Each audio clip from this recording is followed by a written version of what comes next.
আমাদের সবার একটা বদ্ধ ধারণা আছে যে সবাইকেই মানিয়ে চলতে হয়, তা সে সমাজ, জীবিকা, পরিবার, ব্যক্তিগত ব্যাপার যাই হোক, সব ক্ষেত্রেই। আমি বলছি, সত্যি কি সবাই মানিয়ে চলে? না, এটা জেনে রেখো যে মানিয়ে চলার জন্য একটা সুস্থ মানসিকতার প্রয়োজন হয়। দুঃখের বিষয় শুধু এটাই যে যারা এই মানিয়ে নেওয়ার দলে পড়ে তাদের মানুষ একটা সময় দেয়ালে পিঠ ঠেকিয়ে ছেড়ে দেয়। তাই আর কোনো মানিয়ে নেওয়া নয়। ভুলটাকে যদি তুমি প্রথম দিনই ধরিয়ে দিতে না পারো, তাহলে সারা জীবন তোমায় ভুলের শিকার হতে হবে।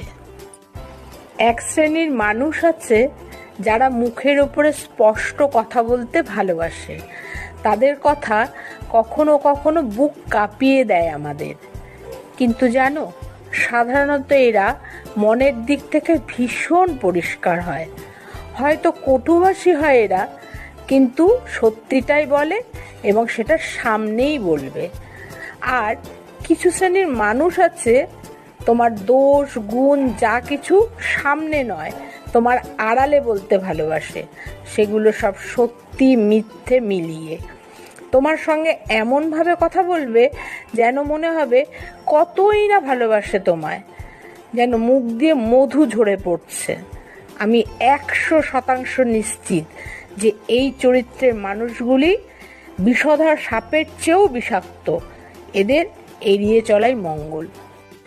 অহংকার, এটি একটি ভয়ঙ্কর মানসিক রোগ যা একদিন সব কিছু কেড়ে নিয়ে মানুষকে নিঃস্ব করে দেয়। যার মধ্যে এই ভয়ানক রোগ বাসা বাঁধে, সে ধীরে ধীরে বিবেক বুদ্ধি, ঠিক ভুল, দয়া মায়া সব কিছু হারাতে থাকে। শেষে একটা সময় চরমতম আত্মকেন্দ্রিকে পরিণত হয়ে যায়।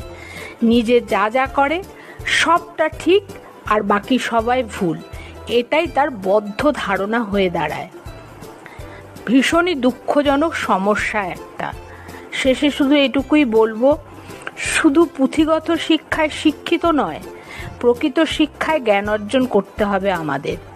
আর যে ব্যক্তি জ্ঞানী, তার মধ্যে কখনো অহংকার স্থান পায় না। জীবনে যতক্ষণ তুমি আঘাত না পাবে, ততদিন জীবনটা আসলে কি বুঝতেই পারবে না। যখন বিপদে পড়বে, তখন ভালোভাবে বুঝে যাবে কে তোমার আপন আর কে পর। অনেক ভিড়ের মাঝেও তুমি বড্ড একা। এটা কেন মনে হয় জানো? কারণ তুমি যাকে চাও সে তোমার কাছে নেই।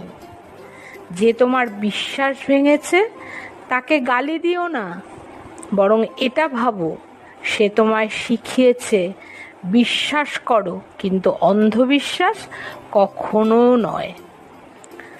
যা তোমার থেকে হারিয়ে গেছে তার জন্য আফসোস করবে না।